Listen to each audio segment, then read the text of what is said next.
You're standing on sand. Hot, silent. The wind brushes gently against your face, carrying with it the scent of something ancient, something that has lingered here for thousands of years. Sand grains roll past your feet, moved by a breeze that has blown across this desert since long before you were born. And in front of you, rising toward the sky like a mountain made by human hands, stands a triangle of stone. A pyramid. Perhaps you've seen pictures of it in books. Perhaps you've watched documentaries late at night, curled up on your couch, wondering how such a thing could exist. Perhaps as a child, you asked someone, how did they build that, and received an answer that never quite satisfied the question. Tonight, I'm going to tell you a different story about the pyramids. Not the story of stone and mathematics, though those are beautiful in their own way. Not the story of kings and gold, though those too have their place. Tonight, I want to tell you the story of something quieter, something that whispers through the corridors of time. The story of why. Why would thousands of people, over decades, move millions of stones across a desert? Why would they spend their entire lives building something they would never see completed? Why would a civilization pour its heart, its resources, its very soul into creating these massive monuments that still stand today, long after the names of most builders have been forgotten? The pyramids are not just tombs. They are not just architectural marvels. They are something far more profound. They are a conversation with eternity. And tonight, as you settle into wherever you are, whether it's your bed, your favorite chair, or a quiet corner of your evening, I invite you to listen to what the pyramids have been trying to tell us for over 4,000 years. Because their story is not just about ancient Egypt. It's about us, about what humans can achieve when they dream together, about the strange and beautiful desire to leave something behind that will outlast our brief time on this earth. So take a deep breath. Let your shoulders relax, and let's begin this gentle journey back in time to a place where the desert meets the river, where stone meets sky, and where human ambition reached towards something it could barely understand. The pyramids are waiting. They've been waiting for a very long time, and they have so much to tell us. Before there were pyramids, before there were pharaohs, before there was even the concept of eternity carved in stone, there was the Nile. Everything began with that river. If you were to fly above Egypt, looking down from high above, you would see something remarkable.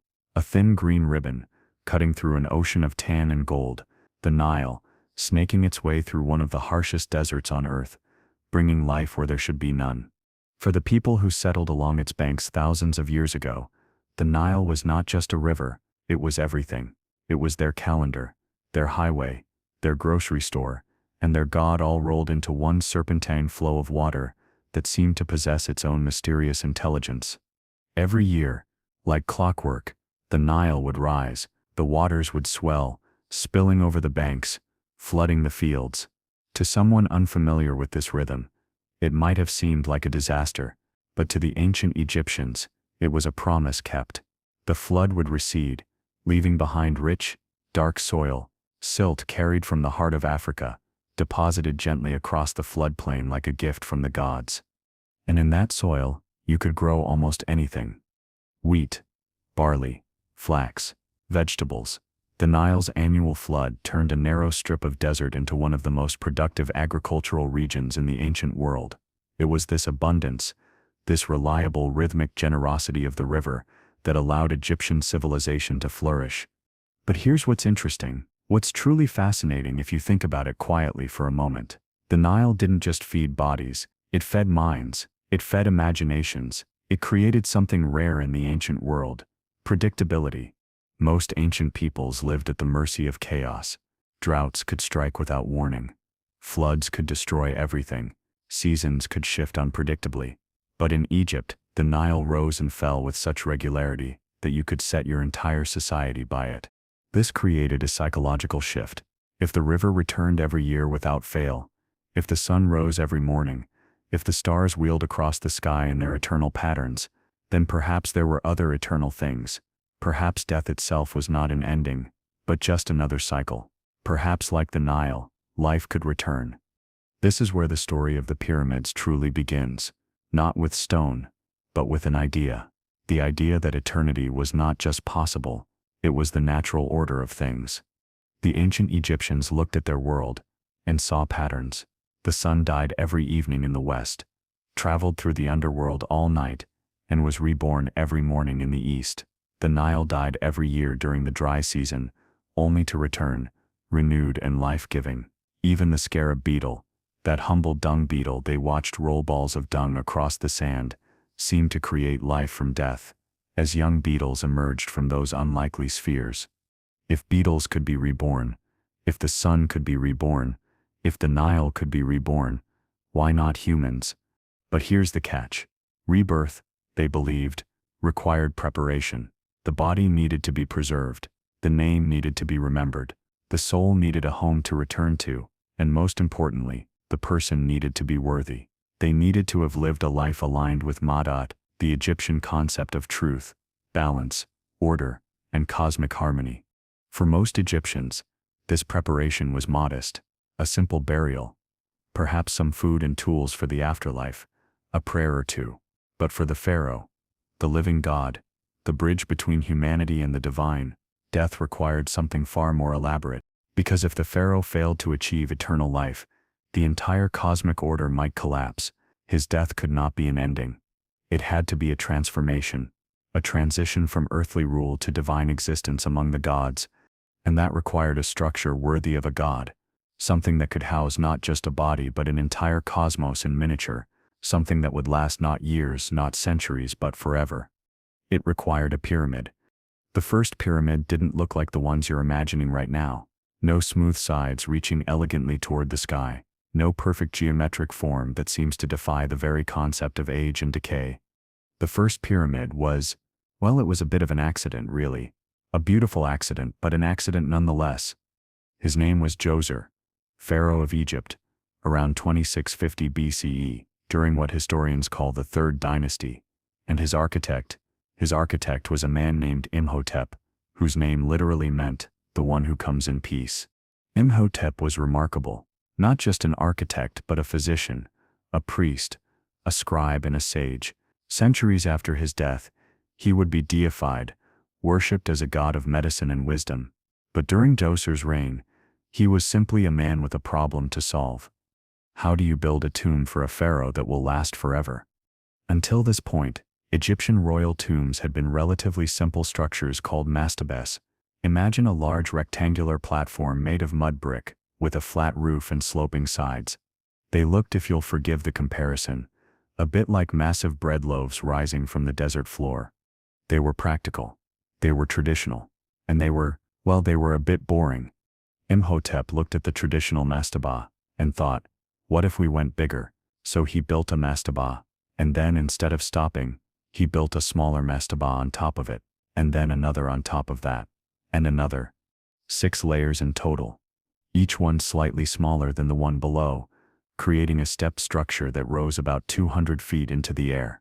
The step pyramid of Djoser had been born, and it changed everything. For the first time, a structure made by human hands dominated the landscape. You could see it from miles away, rising above the desert like a stairway to heaven, which, incidentally, is exactly what it was meant to be. The steps weren't just architectural flourishes, they were literal stairs for the pharaoh's soul to climb, ascending from earth to sky, from mortality to divinity.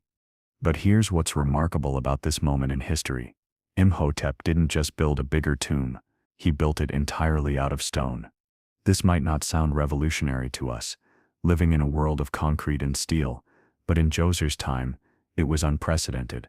Stone was precious, difficult to work with, and monumentally heavy. Most buildings were made of mud brick, which was cheap, plentiful, and easy to shape. It was also, unfortunately, temporary. Mud brick crumbles, it washes away, it returns to the earth. Stone, on the other hand, stone endures.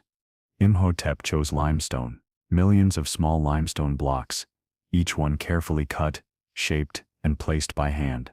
The entire complex at Saqqara, where Djoser's pyramid still stands today, covers about 37 acres. Imagine trying to organize a construction project of that scale without computers, without modern tools, without even the wheel for transport, at least not initially. And yet they did it. The workers, whoever they were, will return to them shortly, because their story is one of the most misunderstood aspects of pyramid building. managed to create something that has lasted over 4,600 years. That's 4,600 years of wind, rain, sandstorms, earthquakes, and the occasional tourist climbing where they shouldn't. The step pyramid was not just a tomb. It was a statement. It said in a language that transcended words, "We are here, we are capable of greatness, and we will not be forgotten." But the Egyptians weren't done. Not even close. Because once you've built a stairway to heaven, the next logical question becomes, what if we made it even taller, even grander, even more perfect? And so, the smooth-sided pyramid was born. The transition from stepped pyramids to smooth-sided ones didn't happen overnight. It was a process of experimentation, of trial and error, of ambitious architects pushing the boundaries of what was possible. Pharaoh Sneferu, founder of the 4th dynasty and father of Khufu, the builder of the Great Pyramid, was particularly enthusiastic about pyramid construction. He built not 1, not 2, but 3 pyramids during his reign. 3. Most pharaohs were lucky to complete one. His first attempt was at a place called Meidum. The workers started with a step pyramid, similar to Djozer's, but then they tried something new.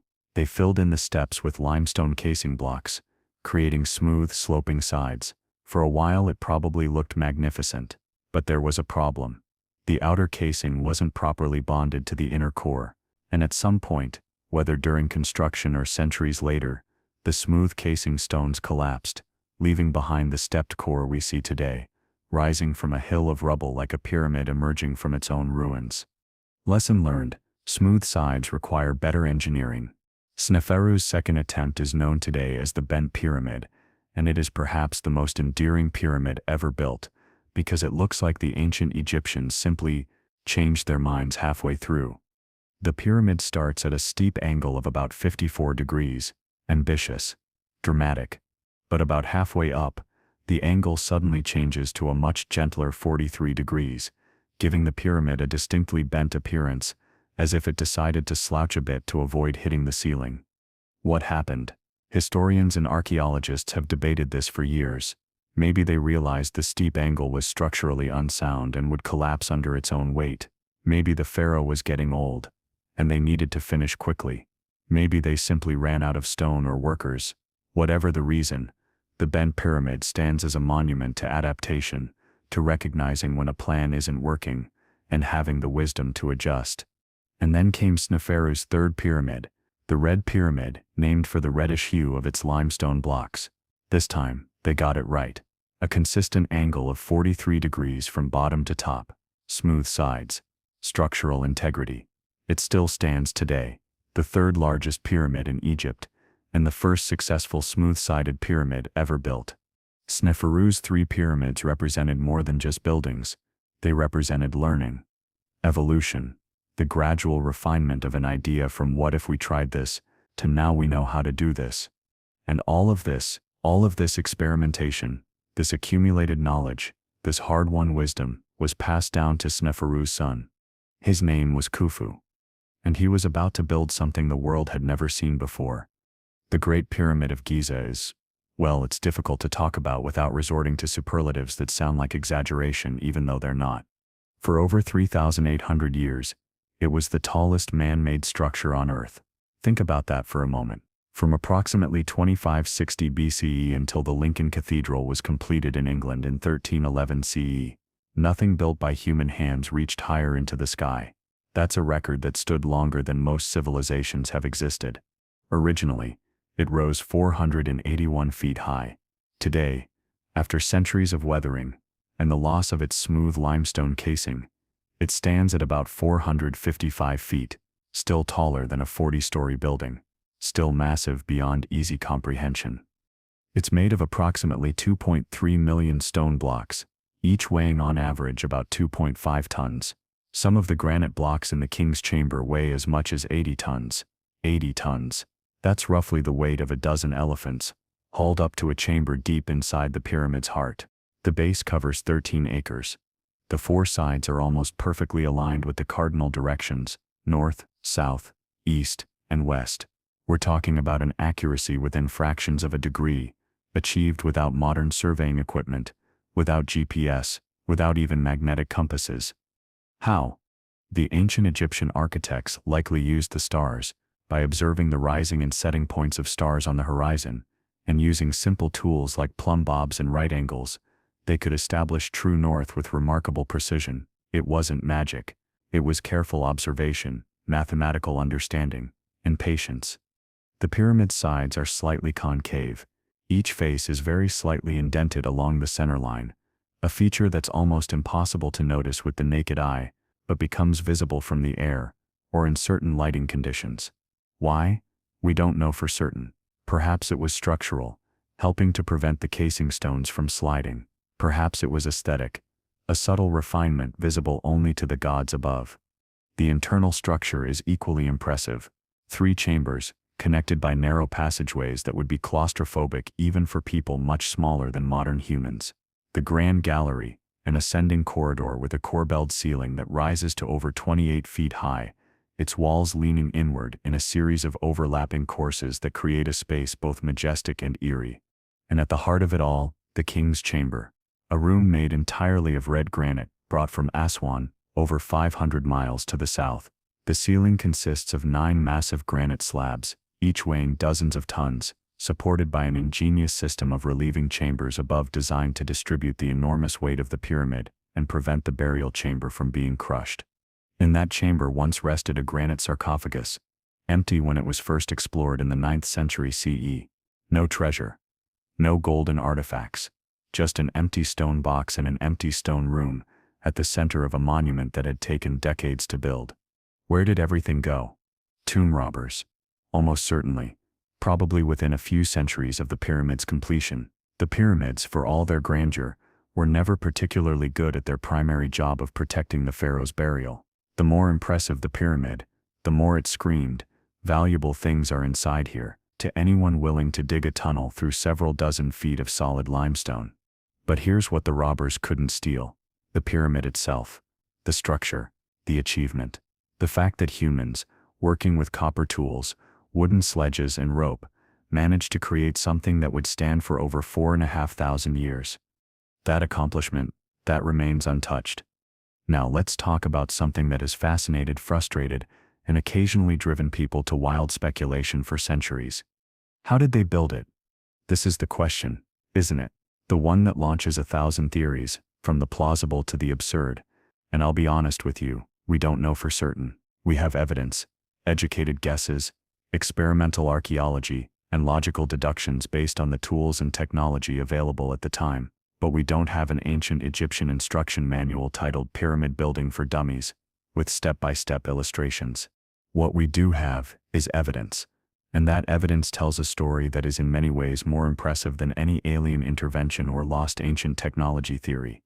Let's start with the stone itself. Most of the pyramid is made of limestone quarried locally from the Giza Plateau itself and from nearby quarries. This wasn't the fine white limestone used for the outer casing that came from Tura, across the Nile, but rougher, local stone that formed the bulk of the structure. Quarrying limestone with copper tools sounds impossible until you understand the technique. The workers didn't try to cut through solid rock with soft copper chisels. Instead, they worked with the natural geology of the stone. Limestone forms in layers, and those layers have natural weaknesses. By identifying these weaknesses, workers could cut channels around a block, then use wooden wedges inserted into cracks. When water was poured onto the wedges, they would expand, splitting the stone along natural fracture lines. It was slow. It was labor-intensive, but it worked. Once freed from the bedrock, the blocks needed to be moved. This is where things get interesting. Because moving a 2.5-ton block of stone without wheels, without pulleys, without any of the mechanical advantages we take for granted, requires creativity. The Egyptians used sledges, wooden sleds that the stone blocks would be placed upon or attached to, and here's a detail that was only confirmed by archaeological evidence relatively recently: they wet the sand in front of the sledge. A tomb painting from the reign of Pharaoh Deshutihotep shows a large statue being pulled on a sledge, with a worker at the front pouring liquid, probably water, onto the sand ahead of the sledge.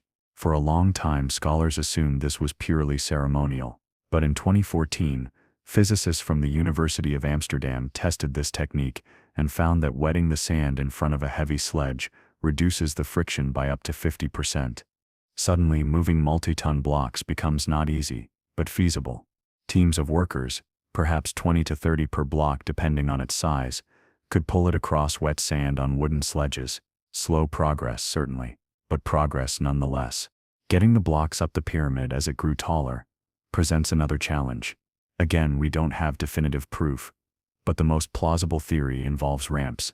Not a single, impossibly long ramp stretching from the ground to the top that would require more material than the pyramid itself, but rather a system of ramps that wrapped around the pyramid or zigzagged up its sides, being raised and modified as construction progressed. Evidence for ramps has been found at other pyramid sites. They were made of mud, brick, and rubble, materials that could be dismantled and removed once the pyramid was complete, leaving little trace behind. The precision of the stone placement, where blocks fit together so tightly that you can't slip a piece of paper between them, was achieved through careful cutting and trial fitting. Blocks were probably cut slightly oversized, then fine-tuned on site, their surfaces pounded and ground until they fit perfectly against their neighbors.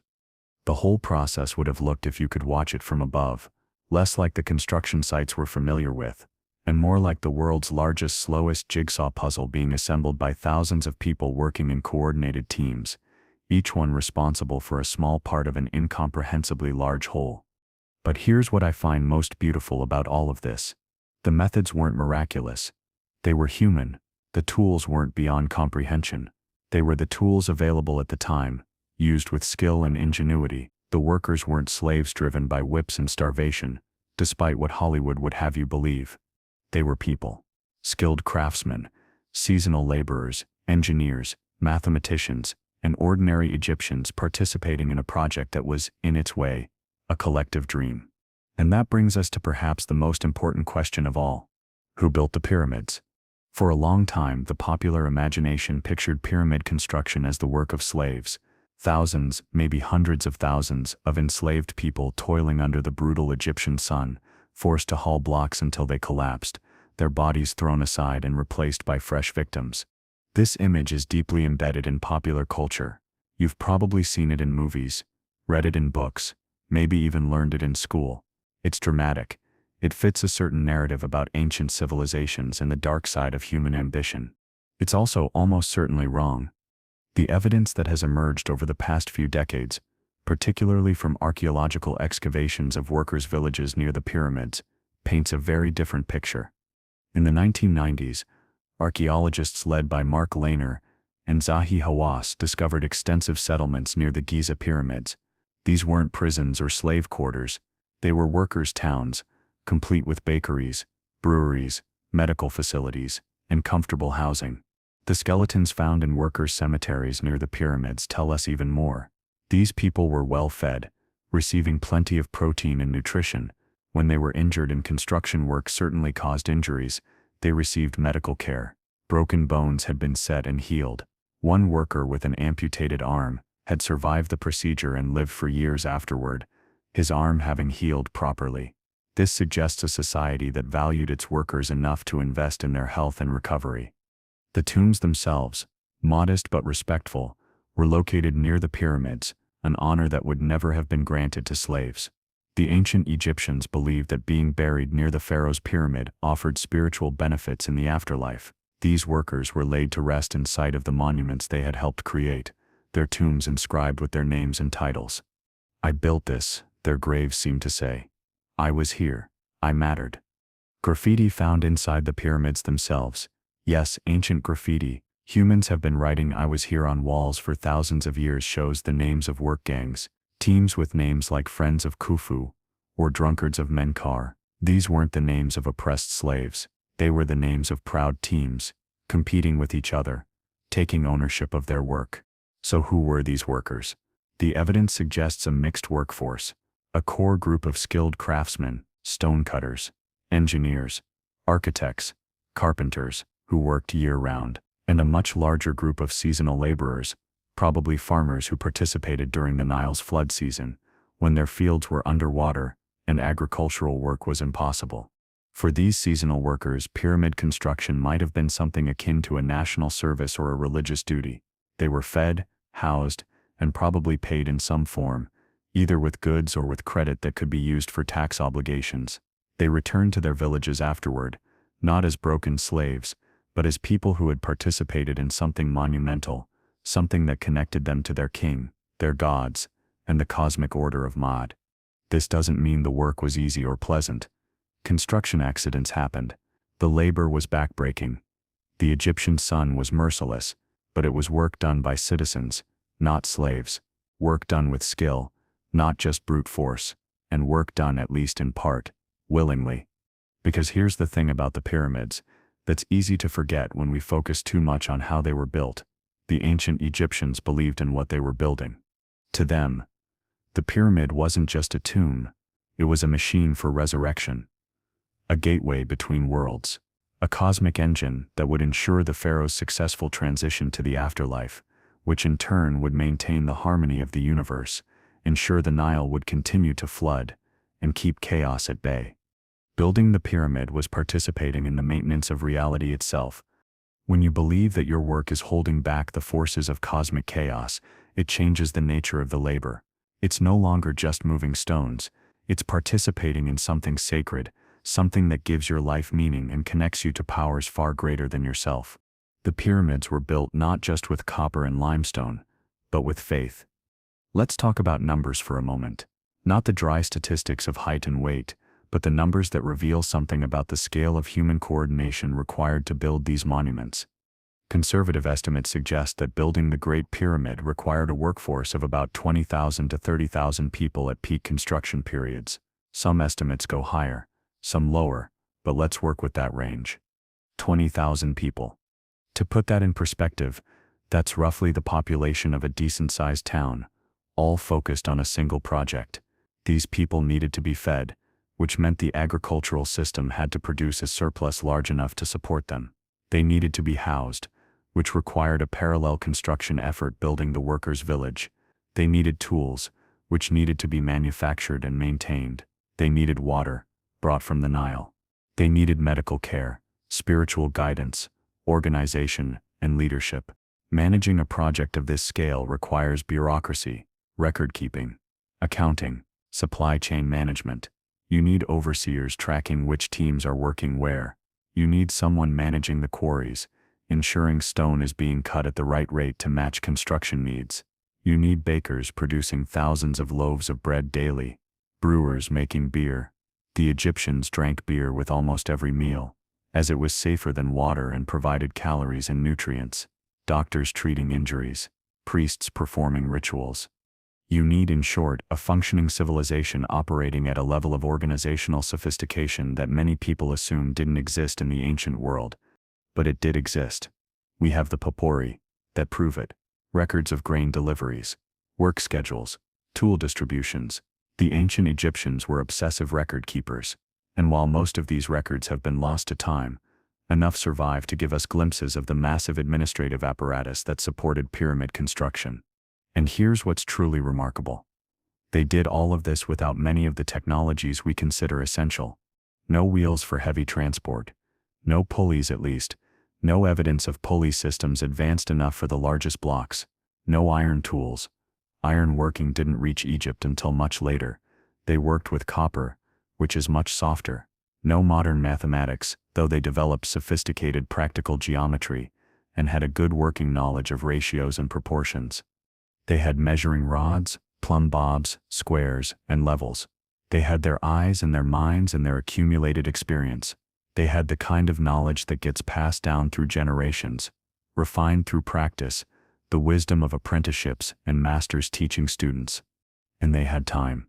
So much time. The Greek historian Herodotus, writing about 2,000 years after the Great Pyramid was built, so, take his account with a grain of salt, claimed it took 20 years to complete. That number is probably not far off. Modern engineers who have studied the construction estimates generally agree that 20 to 25 years is reasonable for a project of this scale with the workforce and technology available. 20 years. An entire generation. Workers who started as young men might have had grandchildren by the time the capstone was placed. Pharaoh Khufu himself may have spent his entire reign watching his tomb slowly take shape, rising block by block from the desert floor.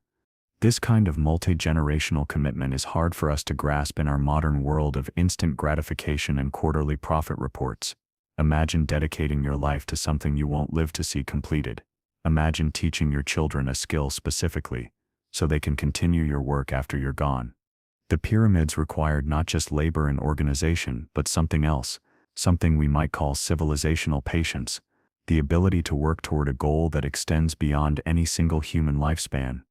And yet, they finished, stone by stone, day by day, year by year, until one day, perhaps on a morning that seemed like any other, the final block was placed at the pyramid's peak. The capstone, probably gilded or covered in electrum, a gold-silver alloy, was set in place, and the pyramid was complete. What did that moment feel like, I wonder? After decades of work, of planning, of problem-solving, of coordinated effort by thousands of people, to step back and see it finished, complete, perfect, gleaming white in the Egyptian sun, its smooth limestone casing stones polished to a mirror shine, the golden capstone glinting at its apex like a star brought down to earth. Did they cheer? Did they weep? Did they stand in silence, overwhelmed by what they had accomplished? We don't know.